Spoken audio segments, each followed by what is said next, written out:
നമസ്കാരം. ഇന്ന് 14/7/2026 ചൊവ്വാഴ്ച ഉച്ചക്കുള്ള റബ്ബറിൻ്റെ വിലയാണ് ഇവിടെ പറയാൻ പോകുന്നത്. റബ്ബർ വില വീണ്ടും കൂടുകയാണ്. ഇന്ന് ഉച്ചക്ക് അതായത് 12 മണിയോടെ റബ്ബറിൻ്റെ വിദേശ വില കുതിച്ചുയരുകയാണ്. അതായത് 300-നടുത്ത് എത്തിയിട്ടുണ്ട്. നമുക്കിന്ന് ഉച്ചക്ക് എത്തിയ വിദേശ വില നോക്കാം. അതിനുശേഷം ബാക്കി കാര്യങ്ങൾ പറയാം. RS1 1 കിലോ 294 രൂപ 37 പൈസ. RS2 1 കിലോ 292 രൂപ 65 പൈസ. RS3 1 കിലോ 291 രൂപ 7 പൈസ. RS4 1 കിലോ 290 രൂപ 21 പൈസ.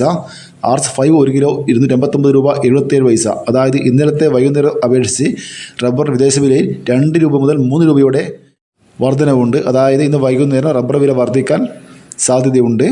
എത്ര രൂപയാണെന്ന് വൈകുന്നേരം മാത്രമേ മനസ്സിലാവൂ.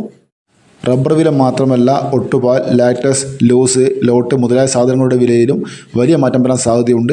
നമുക്ക് ഇന്ന് വൈകുന്നേരം വരെ കാത്തിരിക്കാം. ഇതുവരെ വീഡിയോ പൂർണ്ണമാകുന്നു. ലൈക്ക് ചെയ്യാൻ മറക്കല്ലേ. താങ്ക്